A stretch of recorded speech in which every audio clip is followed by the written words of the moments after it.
Welcome to Daily Current Affairs series.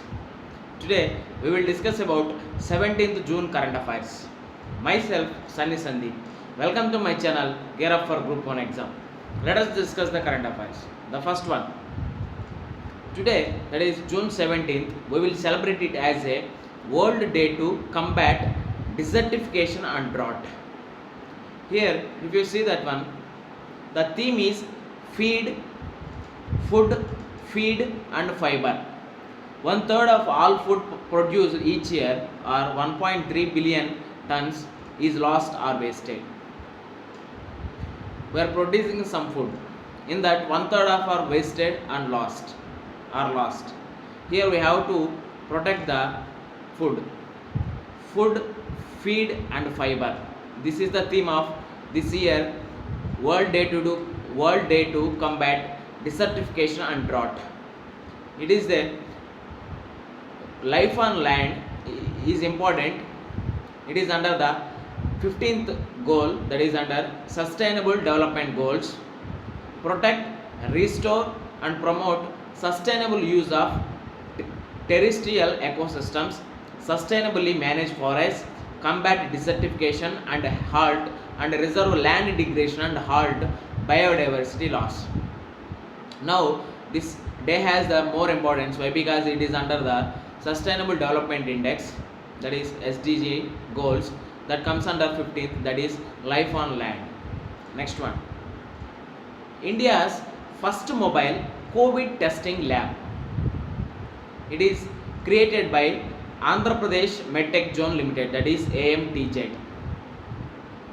This COVID testing lab, mobile COVID testing lab, with on-site ELISA, RT-PCR, that is reverse transition polymerase chain reaction test, and some biochemical analyzers.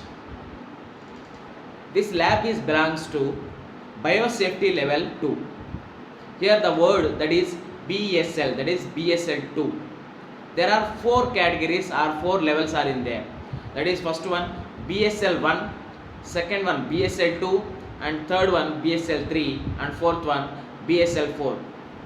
From we are going down to upward, we will see it as a low risk to we are going to high risk microbes.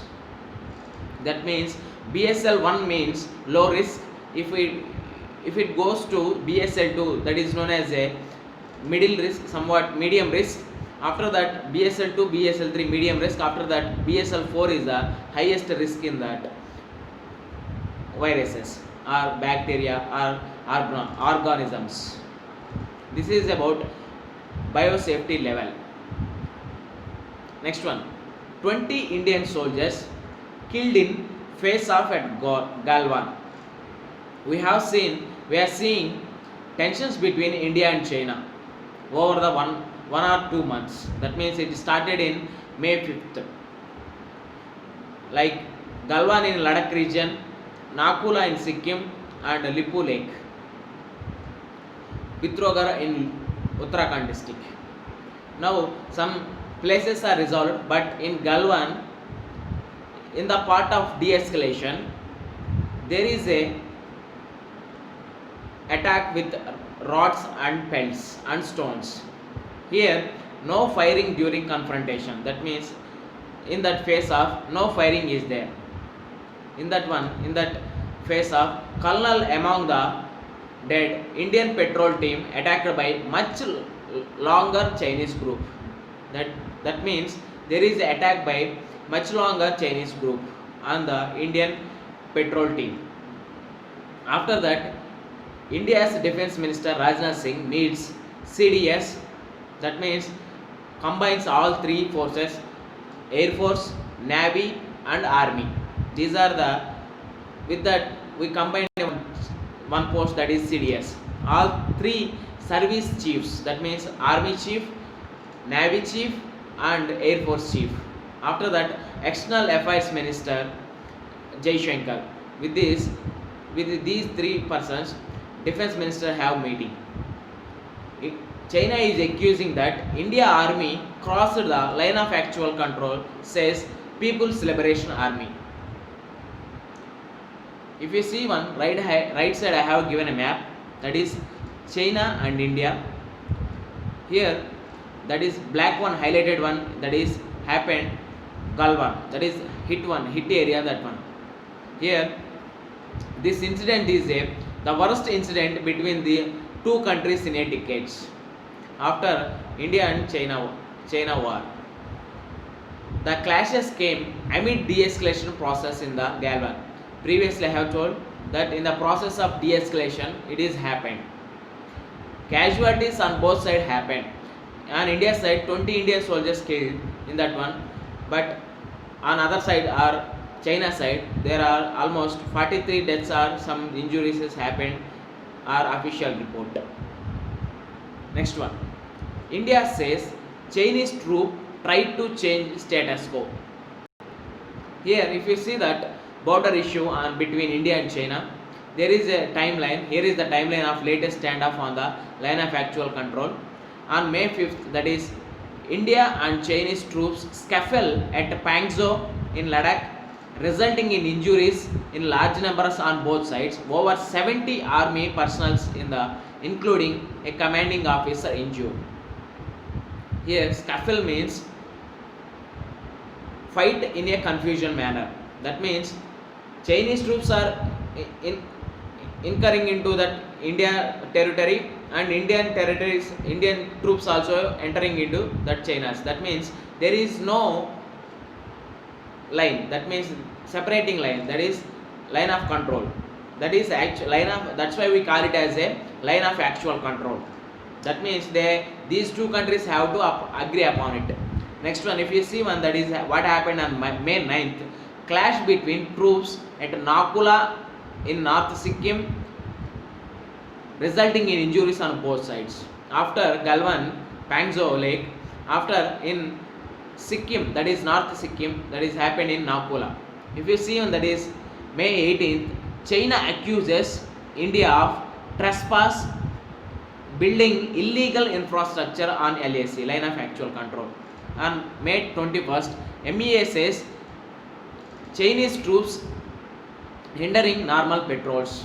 That means, first of all, China accusing India. After that, May 21st, India is accusing China by hindering normal patrols. If you see on May 21, that is, China says border situation stable and controllable. But after June 2nd, Defense Minister Rajnath Singh says Chinese troops present at LAC in large numbers. That means they are telling that this situation is stable and controllable, but they are deploying their troops in the line of actual control. If you see what happened in June 6th, military commandants talks on Chinese side of LAC identify 5 areas of conflict, that means Pangzhou Lake and patrolling point 14, 15 and 17A, and Hushul agree on the limited disengagement from some of the areas. That means on June 6th there is a agreement between over the 5 conflict points. They are Pangzhou Lake and patrolling points like 14, 15, 17A, and Hushul agree to limited disengagement. If you see, that is June 10th, that is major general level talks held. Chinese MFA, Minister of Foreign Affairs, says positive consensus reached at the June 6th talks, and two sides are following the consensus to take actions to ease the situation along the borders. But that is not happened. Why? Because if you see even yesterday's one, that is June 15th and 16th, 20 killed after violent face-off with PLA troops in Galwan during the de-escalation process. This is the overall or broad timeline about tensions between India and China. Next one, I have promised to make a previous paper analysis, that is UPSC Prelims 2019, with reference to land reforms in independent India. Which one of the following statements is correct? Options are given here. The ceiling laws were aimed at family holdings and not individual holdings. The major aim of land reforms was providing agricultural land to all landless. It is resulted in the cultivation of cash crops like cotton as a predominant form of cultivation. Land reforms permitted to no exemptions to the ceiling limits. First of all, before going to answer this question, what are the land reforms? After India independence, the government has decided to abolish the systems of Jamindars and Jagirdars. That means yesterday there is a question about Jamindaris and Jagirdars. What is Jamindari? Jamindar means who are holding the land in a large quantity. Jagirdars means they have the right to collect the revenue from that one. That means that is the major difference between Jamindaris and Jagirdars. Now, in the part of land reforms, our India government has abolished the Jamindaris and Jagirdars in order to remove the intermediaries between state and peasant. This was the first legislation taken by almost all the states called as Abolition of Jamindari and Jagirdar Systems Act in 1950s. The main objectives of land reforms are to make redistribution of land, make a socialistic pattern of society, such as effort will reduce the inequalities of ownership of land. That means providing the agricultural land to the all or equating the land. To ensure the land ceiling, that means land ceiling is there, and take away the surplus land to the distributed among the small and marginal farmers, and excess land is distributed to the small and marginal farmers. To legitimate tenancy with the ceiling limit, that means tenancy is, that means we have to lease that land for a period of 11 months or 22 months or 33 months. To register all the tenancy with the village panchayats.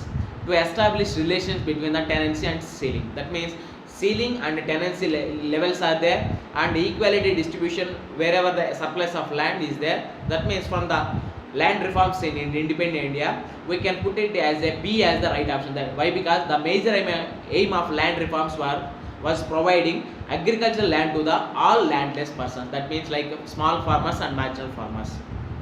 With this we can conclude our video. Thanks for watching. Like, share and subscribe to my